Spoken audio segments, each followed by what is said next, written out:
right, so what do we got going on here for our main segment? Tone, you want to introduce it? Yeah, main segment. We've been talking a lot the last couple weeks. We did side projects a couple weeks ago. We did band members or people who may have left one project to start their own career. And then we were like, you know what? Everybody nowadays has to have their hands in more than one thing, right? So we wanted to look at a couple of musicians a piece that have their hands in a different space that are we know them from music, but they've tried their hands at other things and have been, either successful at it or we, heard about it through the news or whatever. So musicians in different spaces is what we have it. That's kind of the tentative title. I don't know if we'll come up with something cooler than that. We may right now, but yeah, that's kind of the gist of it. One thing I was thinking about when I was kind of researching a few of these names is it made me think that if you take the music out of it, would they have gone down that path anyway? Or did music open that door? Like, there's so much speculation we can riff off this, and there's some people that have their hands in multiple things, which, at least for one of mine, or actually both of mine, it kind of fits. So who wants to start it? I'll go first. So I wrote a bunch down just to like kind of jog my memory and get me going. And I don't want to. I mean, there are a lot of musicians who have been actors as well. I mean, there's a lot of that, right? If you go back and look, cameos or full on moving into acting, I want to kind of stay away from that. So I'm going to do something a little different. And I've mentioned this band in the past. It was a while back now. It was last summer, I believe. And they're a band that I ride for pretty heavy. And they haven't put anything out in a couple of years. Their frontman is big into another medium. And he's not a creator per se, but he is part of competition. They're kind of an emo-ish band. I would call them that. Put out 3 records. I love all 3 of them, but they've definitely grown as a band as through their discography. They sound different from front to back. They're local. They're from Massachusetts. Twan, you might know who I'm talking about. Nate, do you? From Massachusetts? Yeah. Worcester area, I think. Is it Reveille? No. Nope. I'm not sure. Reveille's not emo, bro. Oh, true. I know, but you said Worcester. I think they're from Worcester. But shit, I don't know. Twan's got it, I bet. Hotelier? Yeah, the Hotelier. Their frontman's a poker player. Like, oh, wow. A very good poker player. Christian Holden. Yeah. He actually, it's funny, I was looking for things to put together for this today, and he tweeted something out about a poker game he's a part of for charity either tomorrow or the next day. When you hear this, it's already happened. And with band members from all over the map for charity. I think a member from Citizen, a few others too. So kind of cool situation. But yeah, he's big into the poker world. So, somebody who's done critically acclaimed things in the music business, moving into a different medium like poker, which isn't necessarily what you would think for a lot of these musicians, right? That's kind of out of left field. I assume well, actually, how old do you think he is? He's probably our age. Okay. Yeah. So that kind of confirms, if he is our age, it kind of confirms my thought process of he probably got into it from online or playing with his buddies. Yep. But I don't even know if you can still play online poker, but that's something that lends itself to, if you have like a Wi-Fi hotspot, you could play poker on the van while you're on tour. Oh yeah. A little side hustle, But that doesn't surprise me. I mean, I don't know, people that are good at poker, it's a unique brain that there must be some overlap with being a musician too, just the way the brain works. Because there's intelligent people that suck at poker. You know what I mean? It's a different type of thought process and pattern recognition and calculating odds in real time. But I don't know of any other musicians that are poker players now that I think about it. Big ones, yeah, me either, especially in that space where maybe you think of being professional, which I think he is like on the verge of, if not is. There's a few I can think of off the bat, to be honest, for professional poker players. Musician Scott Stapp from Creed. Is he really? Yeah. In fact, anyone that's listening, pull up YouTube Scott Stapp poker, and there's a pretty rough video of him shit-faced. Oh, God. It was like on TV and everything. Yeah. So him, Sully Erna from Godsmack is a professional poker player. M Shadows from the Avenged Sevenfold is a professional poker player.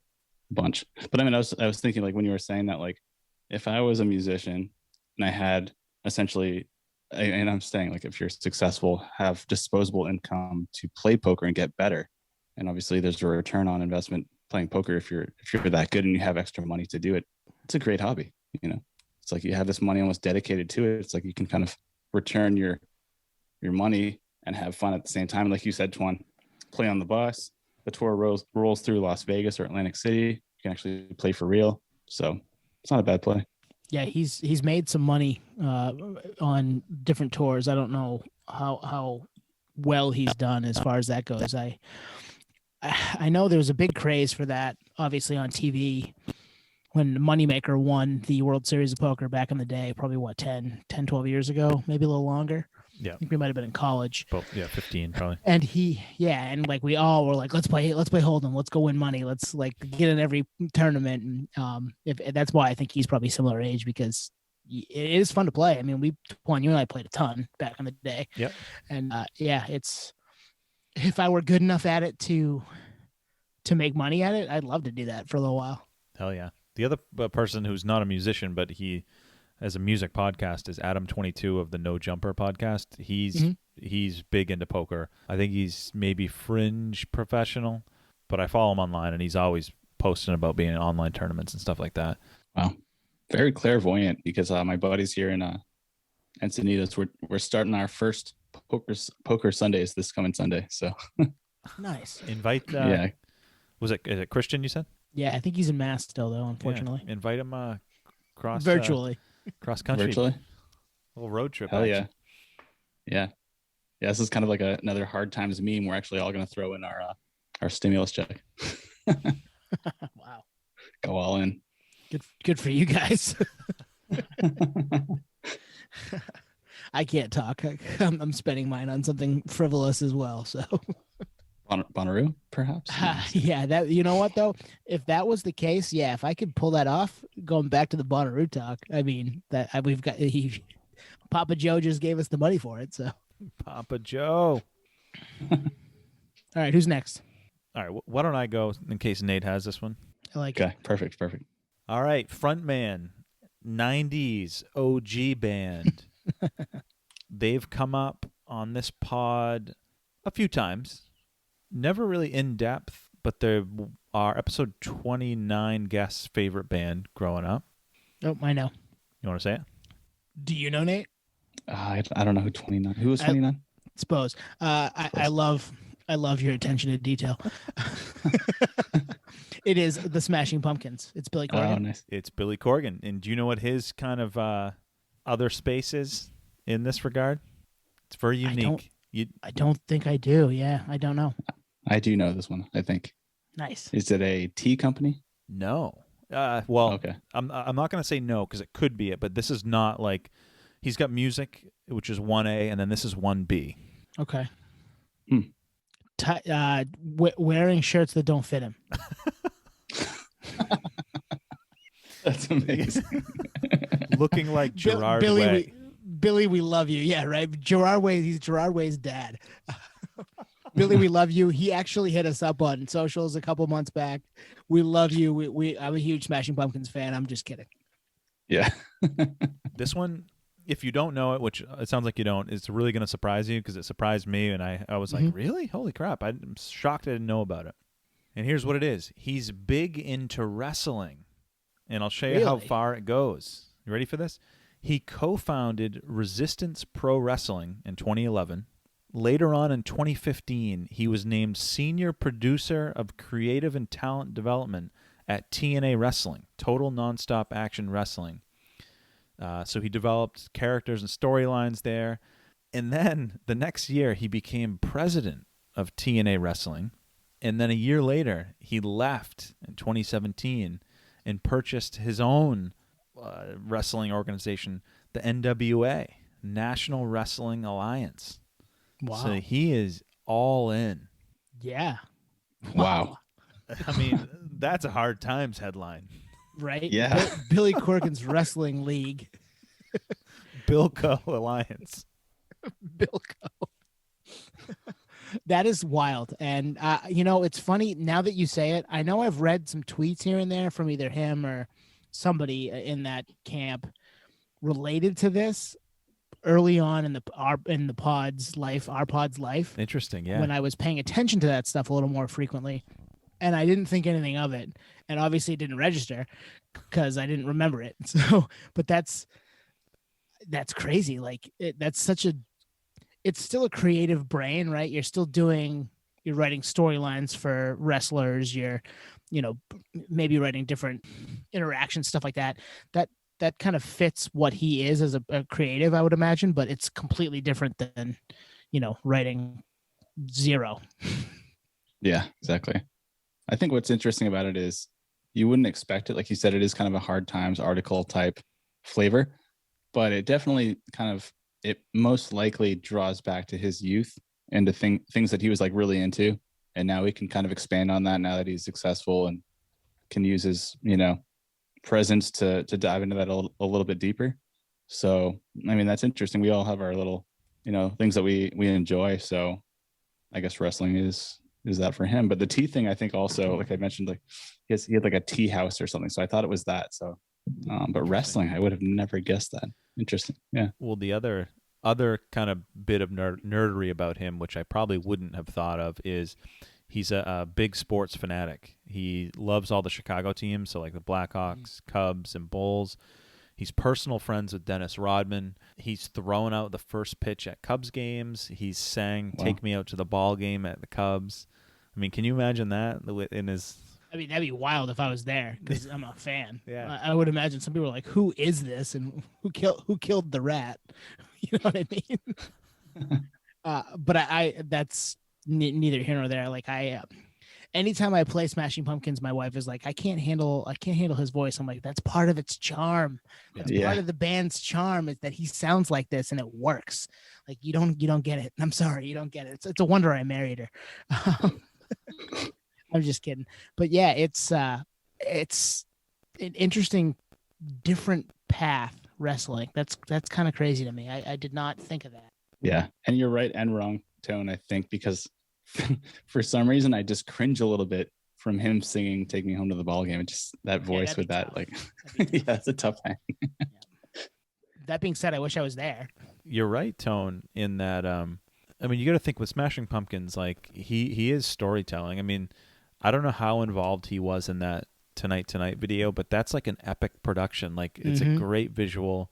There's kind of a storyline to it. So I assume he had a hand in it. Knowing him, it was all him. Like not knowing him, but like reading what I've read about him over the years, I bet you that was all his idea. Yep. Yeah. Notorious for the control freak thing for sure. So yeah, Bilko in wrestling. Go figure. I like it. It's funny because he's kind of a heel sometimes too, so this is kind of perfect for him. Right. All right, Nate. You gonna drag this out? Yeah. Oh yeah, 90s OG. I wouldn't have guessed that one with Billy Corgan. This one may be somewhat obvious because, well, it's a house band. It's a house band. What do you guys think? Rage Tool, Foo Fighters, Deftones. Yeah, is it Maynard? Oh, it's Deftones. Okay. Deftones. Yeah, being here in San Diego, Belching Beaver Brewery. Shout out to them. Great people, great beer. They've been doing a collab with the band The Deftones for quite a while now. I've been here since 2013. I think they launched their first collab in, don't quote me on it, I want to say 2017 or so. And they just kept going. I think everyone thought as a fan it was a one-off, and they just keep putting out beers. And they even have the staple Phantom Bride IPA that is in every retailer. So good. It's really good. It's in every retailer I see out here. Hopefully it gets distributed out east for you guys. Nice. Tone's holding up what is that? The White Pony one. The White Pony one that you brought back last summer. Go back and listen to Nerdery Grab Bag, the episode where we were all together. The only episode we've ever done in the same room. More of that to come as things are opening up, hopefully. Yeah, that was a White Pony release. I believe that's an IPA too. So mostly IPAs, but they've done a lager, they've done a stout, they've done a pale ale is the newest one, which is the Ohms Ale. And I collect them all. I mean, so I think for a fan, like the interesting thing about this is like all Deftones fans are going to buy this product if they like beer. And some people might even buy it just to put it on their mantle or whatever. And it's like perfect bi-directional joint venture because this product sells out everywhere it lands. So you already know as a brewery that you're going to pump this out and it's going to sell, which is great for your business forecasting. And then for the band, when they tour, they plan their tours in collaboration with a lot of these beers coming out. So they'll tour, they'll pump this on their socials. So they're not only making money on the front end with their concerts, but a lot of the times this beer is being served at the shows. So they're actually getting the concessions too now, which is a huge gain. I don't think people are fully understanding how big of a gain this really is. And they were ahead of the curve because many bands have jumped on this bandwagon since. Kings of Leon has one called Neon Leon, which is a lager that you can, I think, only get in Tennessee. I mean, I collect this stuff mainly for not the UK. Yeah. No, they're not in the UK. But the band beer collabs is like, it goes hand in hand, right? And we always talk about nerdery and boozery and those things meeting in the middle. I mean, they kind of go hand in hand regardless. So, but Deftones, I mean, everyone thought it was a limited thing and they just keep going. And I think the coolest part about it is it's not just a licensee deal. The band, especially Chino, chooses the hops. He's part of the R&D process, research and development process to make sure that it's up to what he thinks is a good IPA and the brewery. And they kind of go back and forth and they finally come up with a final product and go to release. And it's sweet because I actually initially thought this was just going to be a one-off, and they've put out like 7 beers and now a tequila. So it's really cool. Yeah, I think one thing that helps it, and I've had 3 of them now. I think I've had the White Pony one, I've had Phantom Bride, and you either brought another one back or sent another one back. I can't remember. You a stout, allegedly mailed one. Yep, allegedly. But what helps alcohol.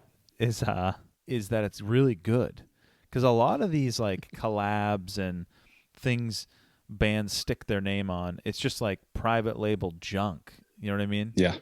This is like maybe I'm falling for it, but it was one of the better beers I've ever had. Like, it was that good. And obviously the visuals, the Frank Maddox visuals help it, but that helps. If the product sucked, I mean, it'd just be a collector's item, Yeah. Well, and I have a few that are collector's items that weren't good beer wise, but it's cool because, Band X did collaboration with Brewery Y, and that's fun. Because, I mean, we're all mid-30s. We like our beers. We all live on the coast. There's good beers. Pretty much you turn left, you turn right. There's good beers for where we are. So to be doing this the way the Deftones are doing it, where it's not just a one-off, it's not just here's Phantom Bride and we'll see you guys later. We'll just make this here and there, a couple times a year just to satisfy a fan base or a contract or whatever. No, this is a little more than that, which is...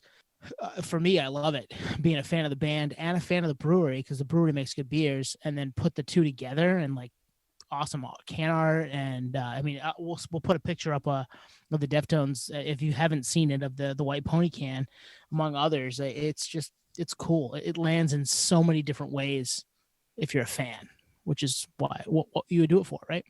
Yeah, and you both bring up great points, which is the attention to detail on, okay, if we're going to do this, like, let's actually be part of the process and not just have it be a licensee. So I've purchased those products, like you said, Tone. I bought the Rolling Stones Crystal Skull Vodka collab just for the product. I obviously drank the product, but I essentially bought it for the fact that it's a one-off Rolling Stones collaboration. Countless other music collaborations. We always talk about it through our group text on music, alcohol collaborations, and I literally just buy it for the package. Sometimes I don't even open it. But I know from talking to the guys at Belching Beaver that, like, it's very, very much so a collaborative process. So it's not just a, hey, put our name on it, let's sell some units and awesome, more money for everyone.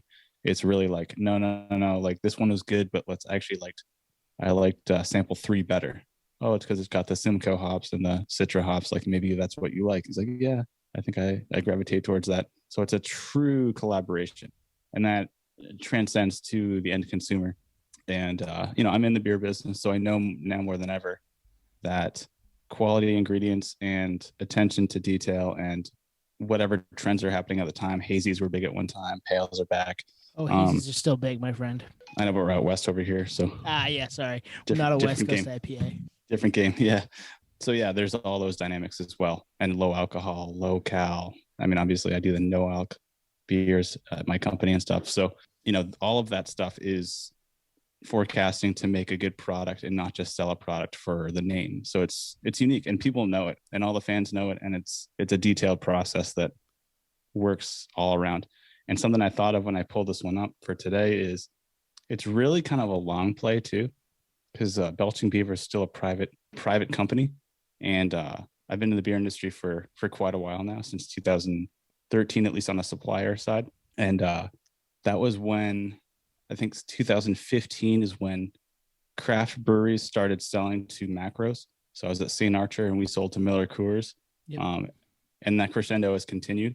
Belching Beaver is still private. So this may be like a very good long play for the band. Whereas it's a great point. They have such a play on selling units that if Belching Beaver gets acquired by Miller Coors or AB InBev, they get a huge cash grab that surpasses anything they could make in the music industry, given our conversations on their contractual obligations to their record contract with Maverick. Like they're getting pennies on the dollar, where their JV with Belching Beaver, let's say 50-50 split, that's their retirement, hands down. So, well, not to mention, even if you're not bought up by one of those big, Miller Coors or AB InBev, the access before the pandemic, the access to those beers was becoming more and more readily available to your fans across the country. Like we were getting Stone stuff in Maine years ago, and Stone is in Southern California, San Diego as well, right? Yep. And then we were getting that stuff. We were getting Green Flash, which is from Cali, I think, back in the day. San Diego, yeah. Yeah, so those things were coming east, and our stuff is going west. And I know, Nate, we have some big time breweries out here in Portland, Maine.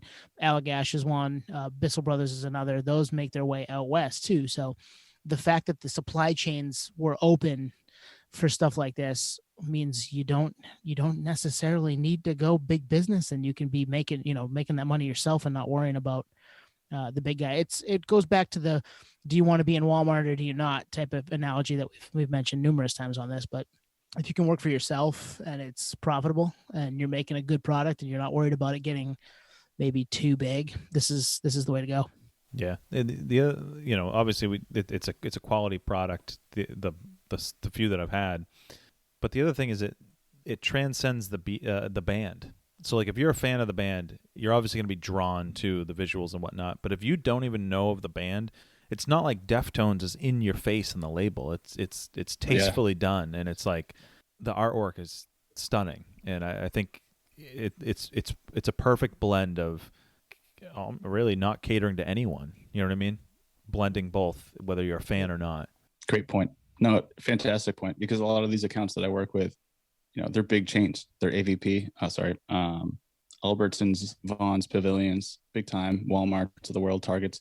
So I always wonder, like, I'm going in there, seeing these things as a nerd on the music level, but I'm also in the alcohol industry for quite a long time. So I'm kind of working two different angles of it. I see it as, oh, that's awesome. Deftones are putting out a craft beer. That's excellent. But I wonder how many traditional end consumers are walking by that, like, I'll try this Deftones IPA. I don't know. Phantom Bride. That's cool. You know what I mean? Yeah. I'll check it out. Yeah. Oh, there's a horse. There's a pony. That's cool. Yeah. Well, that's another thing. Is it a Deftones song name or is it a beer name? Like that could totally. Exactly. That's the same situation. Like no, and it goes even further. Kind of going back to the whole 360 on the tours. Like now they're promoting it on the tours. Like someone that bought that in the store is now seeing that name brand recognition for Deftones, and they see an ad in the paper or whatever online for a Deftones store rolling through San Diego, and they're like, "Wait, isn't that a beer? Oh, it's a show now. I'll check out the show. Fuck it." It's like that instant, like, kind of compounding effect of, I don't know what that is. I like the beer. I guess I'll check out the show. Fuck it. So they did it great. We'll do a whole episode on boozery. It hasn't happened yet, but there's plenty to dissect here. I mean, could go on the nerd. We could go on this for days. Save it for the pod. Yeah, exactly. So that we've circled that as a topic for down the road. It just hasn't happened yet, but it's coming. Don't worry. Yeah, get super nerdy on that one for sure. Yeah, Nate, you're an insider, bro. Yeah. All right, I got my second one. We'll each go around one more time, huh? Around the horn. All right, I'm gonna enlist you guys. I need your help. We're either gonna do somebody who was a pastor or somebody who was maybe a politician. My vote is politician. Nate? I like politician. Yeah. All right. So this gentleman was in a rap group in the mid 90s or so. Did a little solo stuff too. Has also acted a little bit, but and has been kind of an activist too. Very well-known name. Has produced for other artists too. Has been on different songs in that vein too. But yeah, this I don't want to give too much away, but was almost a president. Ran for president of his home nation. Any guesses? I know who it is. When you say it, I'm going to be like, shit. How didn't I get that? I mean, massive single album from the rap group, and then they disbanded. And all two of the three have gone on to do other things solo and been huge. Oh, I think I know. Okay. Nate, do you? I can't think of his name, but he's from Haiti, right? Yep. Wyclef? It's Wyclef. Yep. Wyclef, yep. Okay. Yeah. Yep. So Wyclef ran for... drew up the papers and ran for president of Haiti in 2010. How did he do? Did he actually do it? I don't think he won. Yeah, no, I don't think he did. I couldn't find any of the Haitian election results from 2010, but yeah, he did say he was going to run on CNN and then ran. He also has acted a little bit too on the outside, but yeah, Wyclef. Obviously we grew up with the Fugees. Fuji La and Killing Me Softly and Ready or Not and Lauryn Hill and Pras being in there too. War in the Town, The Beast is Loose. Oh my God, such a great record, right? Such a great record. And it's too bad we only got one proper Fugees album. Yeah. But Wyclef did his own thing too and has been, in the forefront off and on since. Who did some stuff with Shakira. Obviously, everybody knows Hips Don't Lie. And yeah, he ran for president of Haiti. He's a politician. Laka. Yeah. What was the song he did in like late 2000s? I'm gonna tell you, like Wu told me, cash rules everything around me. Around me, dollar bill. Was it like Great song. Good Girl or something? Used to be. I can't remember what it is. Yeah. I think Great it was actually song. called dollar bill, maybe. Yeah, that was a great song. Sweetest Girl, I think. Sweetest Girl, maybe. Gone to November was big too. That was his first big solo song. Mm-hmm. I was gonna say it's funny. Like I didn't think of this, but I did somewhat know this because I remember seeing the headline where he was almost assassinated in Haiti. Right? Mm-hmm. Did you read that? I think you're right. So, yeah, I guess he didn't win if he was going to essentially had a target on his back. I was gonna say something very similar, Nate. Where like now that we're bringing it up, similar to you, Tone, with Billy Corgan and wrestling. Like now that you say it, it's like it's coming back that there was some affiliation with politics with Wyclef. He foiled an assassination plot in 2009 by a political group in Haiti before he ran. But yes, that good call, guys. Oh, that's Nate. That's all Nate. It's just like the hard times thing. It's like we're actually still kind of all have our finger on the pulse that like we kind of know what's going on. Yeah. It's like did I imagine that or did it actually happen? I don't know anymore. Yeah. Yep. Can we have another Fugees record? Like, what the fuck? I know, man. It's so weird. It's one of those things. Like I was listening to last week's episode, like Twan, like we just have so many questions and it's like, why? Like, why the fuck wouldn't that continue? Doesn't make sense. Yeah, the score is one of the best albums from the 90s. And I feel like there was an album before then. Maybe it was not a full length, but there was, I think the score was definitely the last record. But damn, that's the thing now is like, if a new Fugees record came out, you'd obviously check it out, but like my hopes wouldn't be very high.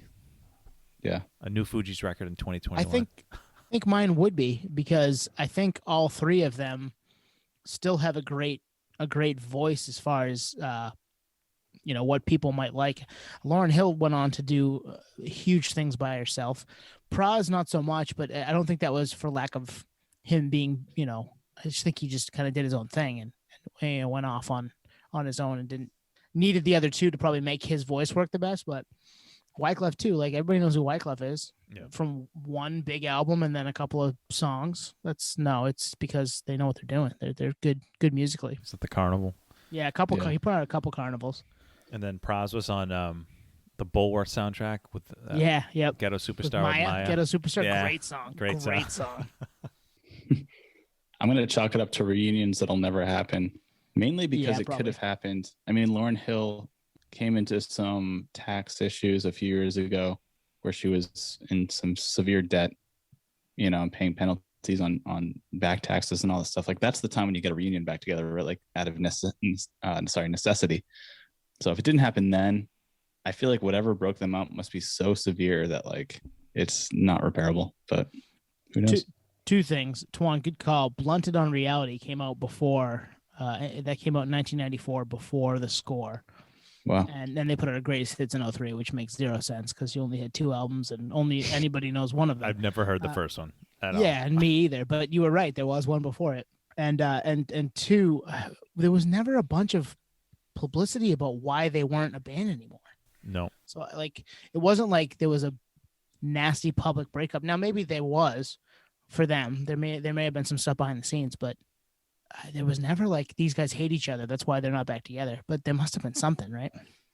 Yeah, something happened that we have no idea, but it's got to be pretty severe a band like an artist like that, a group like that, they must get so many offers every year. Like, hey, do you want to headline Glastonbury? Nope, we can't because I fucking hate Wyclef so much. Yeah, there's obviously a lot of that going on. Because you're right. Yeah. It would be a cash grab. Yeah, it'd be a lot of money. Yep, Coachella, Bonnaroo, any of them, right? That's a good one. I enjoyed that. Yeah, that's solid, man. All right, who's next? Twan? Yep, so I got one here. He is I'm going to say 80s OG, maybe into the 70s. I think he started in the 70s. 80s OG. We just mentioned headlining. If Fugees got back together, they'd headline Coachella. Well, this guy's band headlined Ozfest at one point in time, and they may or may not have gotten in a feud with the Osbournes, this band that this guy fronts. Big feud with more Sharon than Ozzy, because Ozzy is kind of clueless. But this band was getting $200,000 a night playing Ozfest back in the late 90s, early 2000s. I got nothing, man. I don't know why I can't put a finger on this one. Huge metal band, Iron Maiden, Bruce Dickinson. Oh, yep. Wow. Okay. So Bruce Dickinson, obviously frontman of Iron Maiden, and I think I'd have to fact check it, but there was a time period where he wasn't, I think in the 90s. But anyway, so a few factoids about him, but one that stood out, talk about musicians in other spaces. He's a licensed pilot, and he's actually flown the group and the crew around on world tours. That's one thing, but that's not the thing that stood out even. That's crazy. Oh, that's insane. He's a writer. I don't know what he's written in what capacity, but what really stood out is he was once a world-ranked fencer. You like fencing? Jesus. Wow. He was once ranked seventh in the whole UK. Wow. So the reason I picked this one, it's like, if this dude never got into music, he'd have other angles. He'd have other paths, which, I mean, think about some of the big artists we like. Like, they've gotten into other things, as we've said with this episode, but in a lot of other areas, like, I don't know. I don't know what these people would be doing. And kind of, you'll appreciate this, Tone, to bring it to sports. I think it was a Kevin Garnett quote saying, if he was a foot shorter, he'd be a shoe salesman. You know what I mean? Like, yeah, right. It's just like if they didn't find their way with what they... A very intense shoe salesman. But, at least with this dude, like, he would be a pilot. He'd be probably a successful pilot. Yeah, he would have had other things to do. Absolutely. He would have been a pilot, would have been a fencer. Because you can fence when you're short. Right. Probably harder to reach, quicker, mover, you know what I mean? Like, just duck. But there's just something about musicians that I feel like there's an extra compartment in their brain that's just open, where someone like me, it's just not open. I'm not a musician. Yeah. I'm the same way. I've tried to play bass guitar. It ain't happening. Tried to pick up a drum set. It ain't happening. And the thought of creating a song, it's one thing to even try to cover a song I can't do, but to write and create a song, it's not going to happen for me. So it makes me appreciate these dual and triple threats, which he is. And I think, Tony, on your list, you said you had a bunch. I'm sure a lot of those are triple threats. Oh, totally. I mean, there are people on here, like, I've stayed away from someone like Jay-Z, who's done a million things, or Travis Barker, who we actually just highlighted a couple weeks ago, who's into a bunch of stuff, just because we've talked about them and they're in the news. But there's so many people that it's not hard for them to be creatives in different aspects. And this is another one of those situations where probably the flight thing, not so much, but the fencing thing, you've got to be creative. You've got to think, this is going to come this way, I'm going to go that way, and kind of see things before they happen almost. Yeah. Which is just not something that I do in that realm very well. So it's I'm in the same boat as you.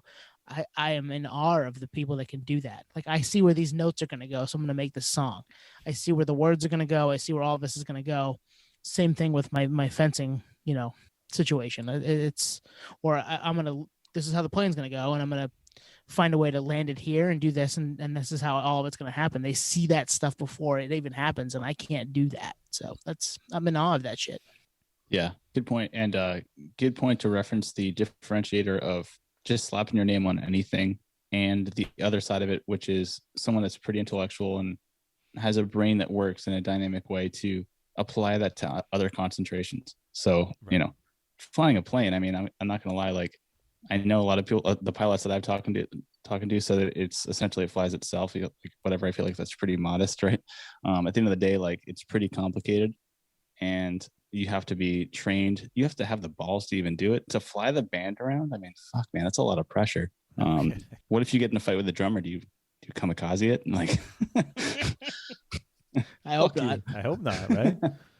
Yeah, but you're right. Like, to have a brain that works in that way is applicable to many concentrations. And had it not worked out with the band, there's just so many things that take a brain that works in that way only. And if not, it just won't succeed. So you're right. But the other side of that is, like, yeah, we can slap our name on everything. Like we talked about Travis Barker, like, all the power to him. He can just put his name on anything and it'll sell multiple units, but it's not as genuine as being part of the process or the training that takes place to be a professional fencer. Number 7 in UK, you said, like, that's a huge accolade. Like, that's years of training away from touring. So I mean, you're double dutying all day. See, you think Travis is just slapping his name on stuff? I don't think that's happening. I think that's the way I'm seeing it a little bit. Yeah. Okay. I think he's more in tune to that than a genius is a word that is tough to throw around. I'm not going to say he's a genius, but if you listen to his drumming, the guy knows where things go, and I think sees the field before it comes to him, type of thing. So you could be right. That's my thought. I think it's a hybrid of both. I think he's selective in what he accepts, but I don't think he's part of the curation for a lot of the stuff. I can see that. Yeah. I think there's a middle ground, which I think you just highlighted, Tuan. And I think the reason I said that is because, for whatever reason, it's probably because I was in the cannabis industry for such a long time, is putting your name on a CBD product is like a cash grab all day.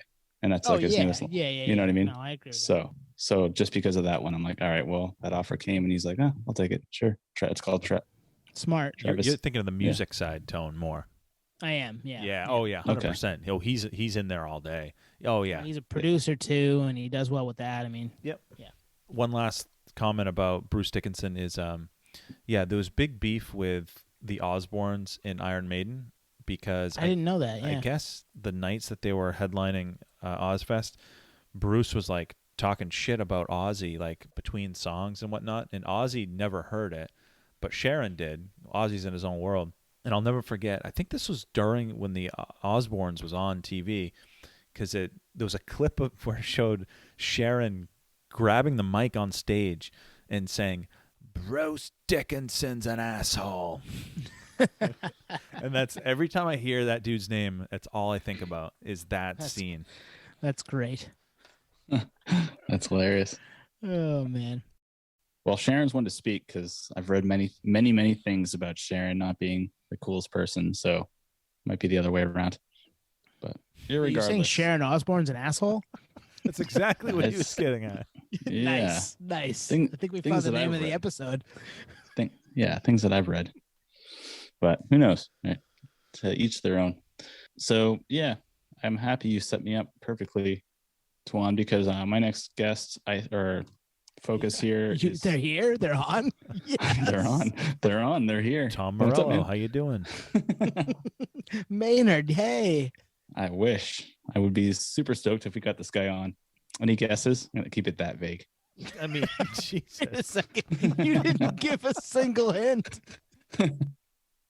Other than you'd be stoked to have them on. All right, what decade OG are they? I always go 90s for some reason. Yeah. What decade OG? Great question. DJ Product. No. He's cooking, I heard. Yeah, I know. I saw him cooking today when I was in San Diego. Is he your personal chef, dude? Jesus, get him on the pod. We are off the rails. I'm three hazies in, so I'm definitely feeling it. All right, Nate, give us a hint. 90s OG, give us something else. All right, 90s OG. We're huge punk fans. I feel like I don't want to give more than that. Dexter's Hot Sauce. Yes. Nice. Is it really? Yes. Yep. Tried to avoid it just because I thought it might be an obvious one, but maybe not, especially to people out there listening. It was your hints, man. Your hints gave it away. I know. It was It's so totally your specific. hits. Yeah. So specific, or as I like to say, super Pacific. Dexter Holland, frontman and vocalist for The Offspring. Yeah, this guy's a multi-talented person. Not only is he a songwriter, he's got his PhD in molecular biology. So very smart person. And he uses those talents to create his own hot sauce, which started as a hobby and actually turned into a full-fledged consumer product good, which I see at many retailers all through California. I think do you guys find that product out there at all or no? Never seen it. What's the name of it? Okay. It's called Grando Bandito hot sauce. No, Fantastic hot sauce. I've never seen it, but I don't know. I'll send it out to with the next batch of Deftones and other random collab stuff out here. But yeah, he just did it as a little, it's probably a science project, given the fact that he has a PhD in molecular biology and probably just tooled around with different things. I guess he pitched it to some local stores and it took off. And now literally in like every major grocery store out here, it's there with all like, Tabascos of the world. And very detailed because it's a really good hot sauce. I mean, I think hot sauce is in the vein of craft beer. Like there's people that collect them and rate them and the whole nine. So yeah, he went into this business and launched it, I think with really no expectations. And it's kind of teeters that fine line of, is he putting his name on it because the label is him, but it doesn't say Dexter Holland hot sauce. It's Grando Bandito with like a nice illustration, and the product's like award-winning hot sauce. And to kind of bring it to the whole Deftones story, once this started to get traction, he worked with our guest Justin Beer Punks. What episode was that? 25. 25, with a taco, so like a food / beer / music festival down here in Southern California, to kind of showcase the hot sauce in tandem with like a taco, like the best taco in Orange County type festival, with the Offspring playing and beers and all this stuff pre-pandemic. And it was a great success. It's like everyone wins. Like, hey, now you see Offspring, but also check out Dexter's hot sauce while you decide for yourself what the best taco is in like Orange County. So hand just kind of feeds everything. Like everything kind of goes in a circular direction. And it's cool because it's not just like I said earlier, it's not like a licensee, like I'm going to slap my name on it. It's like he actually like enjoys hot sauce, and with a molecular biology degree, probably like really went into the weeds on making this perfected. So I think that's pretty cool. Yeah, I just saw we could buy that on Amazon here, Twan. I don't know if it's in our grocery stores or anything like that, but Gringo Bandito hot sauce, that is smart. Like, let's have a taco festival. Let's play our band's music, sell CD vinyls, and all those tacos that you're like listening to, eating, and trying to like rate all my hot sauces on that too. Buy some of that. I mean, good for Dexter to be all that, as Nate likes to say, bi-directional value. Yeah, every piece of it, he's all about it. But I actually do like the fact. I mean, I haven't seen all the packaging, but it sounds like he's not pimping his name. There's no reference to him or Offspring on it, which I think that's really cool. It tells me he's in it for really kind of the passion of the game. Oh, never mind, that's him. I'm just yeah. kidding. I'm showing the Gringo Bandito hot sauce bottle, and he's on there. But I mean, if you don't know, yeah. yeah, that's one of those. If you know, you know. That could be anybody. It doesn't say Offspring. It doesn't say Dexter Holland. It just says Gringo Bandito hot sauce. So yeah, no, it's even more organic than the Deftones collab because it's literally like, you know, if you know, and if you don't, you're a regular consumer that's like picking it up, like, I'll try this and I like it, and then you kind of like dig deeper and realize like, oh, this is the guy from that. This is random punk band. I don't even know who the Offspring is. Whatever. I mean, who doesn't know who the Offspring is? Yeah, well, we're like in a different little like category where we know this stuff a little bit deeper. No, but it's cool because I think what a lot of people don't know about music festivals and concerts in general is a lot of the money's made in the concessions. So this collaboration with Gringo Bandito and the Deftones Belching Beaver, I don't think it really came from the aspect of like, let's see how much money we can make. It really truly came out of Chino liking craft beer and Dexter Holland essentially liking hot sauce and being like, hey, this is another thing that I really enjoy, similar to Billy Corgan. And that's the vibe I get too. Yeah, everything we've talked about, like I could just call this the Offspring hot sauce and sell it at the merch table, but that's true. Not. Yeah. So he gave it its own wings and let it fly. Yeah, it's its own thing, and obviously you can cross promote it all day, but it's something that has some heart and soul to it, which changes the whole dynamic. And whether you're a fan of the band or not, like it eventually comes through. Like you definitely realize it at some point. Like there's other bands and things that I've seen for collabs that like unfortunately I've still purchased it for, like you said, Twan, for the collector's item. You're a nerd. You're a sucker. Because I'm a nerd. But here's the thing: like I bought the product for the one-off, but am I a repeat customer of that product? The answer is no. Mm-hmm. There you go. Yep. So, and that's all it matters is the subscription. Well, buyer.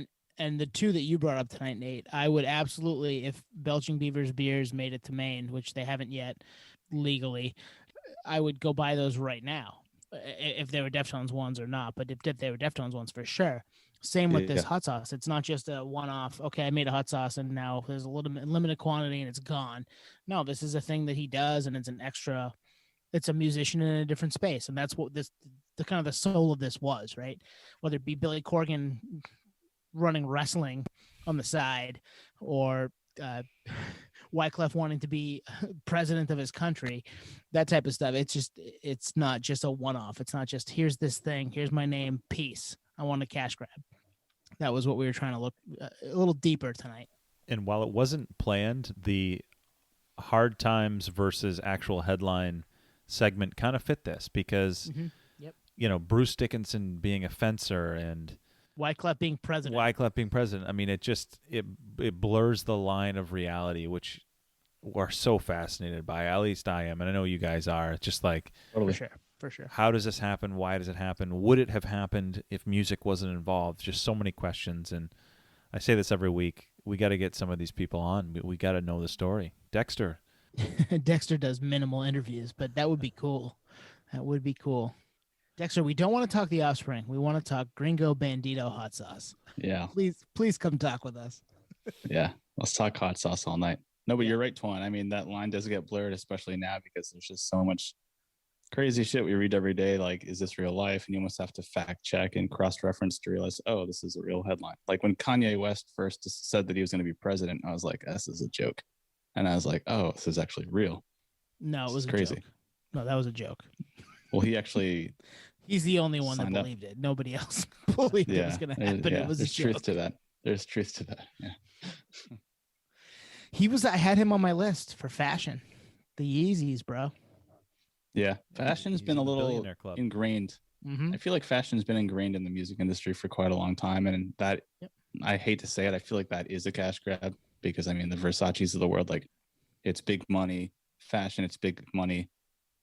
Music. They kind of blend. Rihanna with her Fenty line. Yeah, they can go together for sure. Yep. Yeah. There's different levels of it. Like the Belching Beaver Deftones collab is way different than a George Clooney Casamigos tequila, right? So. Yeah. Yep. I'm with you. That was fun, boys. I enjoyed our kind of off the beaten path, tangent riddled nerdery as far as non-music but music related. That was fun. And I think it sets the stage for a future musician athlete episode down the road. Oh, that's there. That's for sure. For sure. I had a couple written down that started as athletes and went to musicians and stuff like that. Yeah, for sure. We'll wrap it there. You got final thoughts? I guess, yeah, I got some final thoughts. Is really kind of reeling back to what you said. I'm surprised that Nate has a final thought. Go ahead, Nate. No, the final thought is just kind of reeling back to what Twan said, which is if you have the brain that works in that way, Bruce Dickinson or even Dexter Holland. I mean, if you're Dexter Holland, let's just highlight him. Like, you have a PhD in microbiology. Like, your brain is just so dialed in that way all the time that you're probably like, I have to get this release out. I guess I'll make a fucking hot sauce. Yeah, you're not going to not make a hot sauce if you have a microbiology PhD, right? Yeah. Well, you got to do something. So. Southern California, there's great Mexican food, I'm sure. That makes sense. That makes sense. I'm going to make a hot sauce. I went to Harvard. He went to go to Harvard? Is that where he went to? You're thinking of Rivers Cuomo. Rivers. Where did Dexter get his PhD? UC. Somewhere in Cali, yeah. Yep, University of Southern California. Well, good for USC. So he went to USC to get his doctorate in microbiology, and it was to make the perfect hot sauce. And that's really what you should take away from this episode. And the perfect album and Smash. Smash is the perfect. It got me into punk. I mean, let's go. Yeah. So final thought is don't sit on those degrees. You got to put it to use. If you're listening, let us know a few other artists that are in other spaces, band members or solo artists and what they are. I mean, we just scratched the surface and we could do this 5 other times. But hit us up on socials at Podioslave. And we are not sponsored by Ticketmaster. Not yet. Not yet. Or ever. We probably, might decline that one. Yet. But appreciate everyone checking us out. We'll see you next week. Thanks, everyone. Cheers. Peace, podheads.